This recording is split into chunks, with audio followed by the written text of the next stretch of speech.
আসসালামু আলাইকুম। আল্লাহ যদি যে কোনো কিছু সৃষ্টি করতে চান তাহলে শুধু বলেন হও, তাহলেই হয়ে যায়।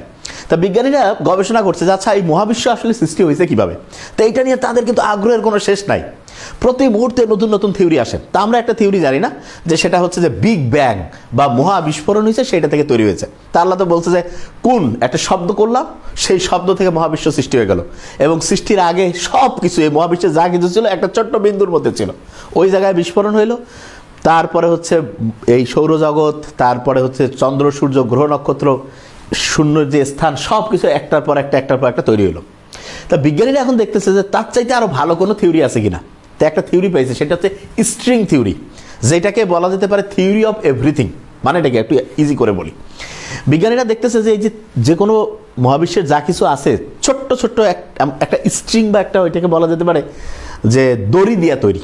আরও সহজ করে বলি, আমরা হচ্ছে গিটার দেখি না, গিটারের মধ্যে অনেকগুলো হচ্ছে যে ওটাকে যেটা বলে যে হচ্ছে যে তার থাকে না, এরকম মহাবিশ্বের যা কিছু তৈরি হয়েছে খুব চিকন সরু তার আছে, খুব ছোট্ট। এটা আমি জাস্ট বোঝার জন্য বলছি কত ছোট, সেটা একটা এক্সাম্পল দিই, তাহলে বুঝতে পারবো যে আসলে ছোটটা কি।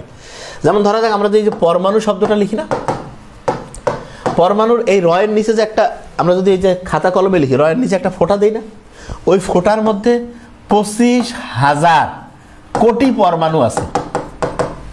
আর একটা পরমাণু যেটা, সেইটার মধ্যে অসংখ্য স্ট্রিং থাকে। ক্লিয়ার?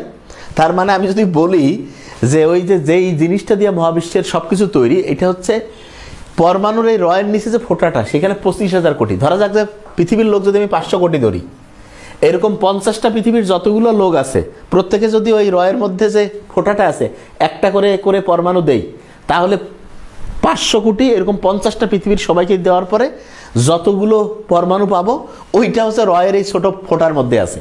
তার মানে বুঝতে পারছি তো কত ছোট। আর ওই একটার মধ্যে 25,000 কোটি, আর ওই প্রত্যেকটা পরমাণুর মধ্যে অসংখ্য স্ট্রিং আছে। তার মানে এটা বুঝতে পারছি যে মানে এত ছোট যে এটা চিন্তারও বাইরে। এখন ওই যে স্ট্রিংগুলো আছে, এটা হচ্ছে প্রতি মুহূর্তে হচ্ছে কি এরা বিভিন্নভাবে ড্যান্স করতেছে।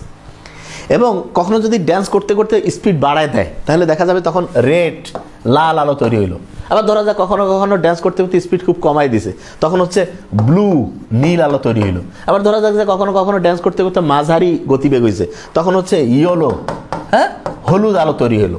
এরকম করে ধরা যাক কখনো কখনো ড্যান্সের মানে টেকনিকটা এমন হইলো যে ওই সময় হচ্ছে দিন তৈরি হইলো। ড্যান্সের টেকনিক এমন হইতে পারে রাত তৈরি হইলো।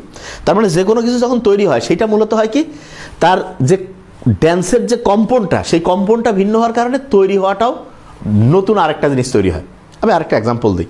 ধরা যাক যে আমি যদি চাই যে আমার হাতের ঘড়িটা তৈরি করব, তাহলে এমন একটা তার কোড আছে, যেই কোডে সে ড্যান্স করলে হাতের ঘড়ি হবে। আবার যদি আমি চাই কলমটা তৈরি করবো, তাহলে ওই স্ট্রিংটা এমন একটা প্যাটার্নে হচ্ছে যে সে ড্যান্স করবে, এই কলমটা তৈরি হবে। কারণ অনেকের প্রশ্ন হবে যে ভাই এই প্যাটার্নটা সে পায় কীভাবে। আল্লাহ বলছে না আমি সব কিছু লাউহে মাহফুজে সংরক্ষণ করছি।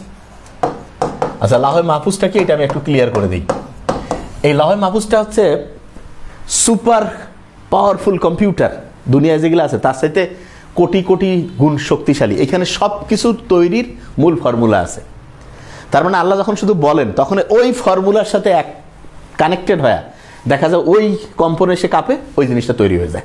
যেমন আমরা ধরা যাক যে যখন হচ্ছে যে একটা গুগলে একটা জিনিস সার্চ করলাম, ওইখানে তো কোথাও তথ্যটা আছে, এখান থেকে আমরা দিলাম, এটার সাথে এটা ম্যাচিং করে তথ্যটা আসে না, ঠিক তেমনি করে আল্লাহ বলতেছেন হও, ওই যে বললো সেইটার সাথে সাথে লাউহে মাহফুজের যে কোড, সেইটাতে হচ্ছে যে একসাথে সিনক্রোনাইজ হইলো, তারপরে এইটার হচ্ছে ভিন্ন ড্যান্স আসলো এবং কম্পনটা ভিন্ন হইলো, তখন নতুন জিনিসটা তৈরি হয়ে গেল।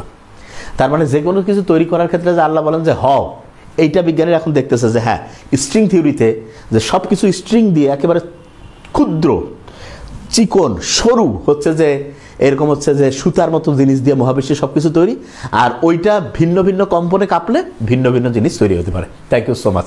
আসসালামু আলাইকুম।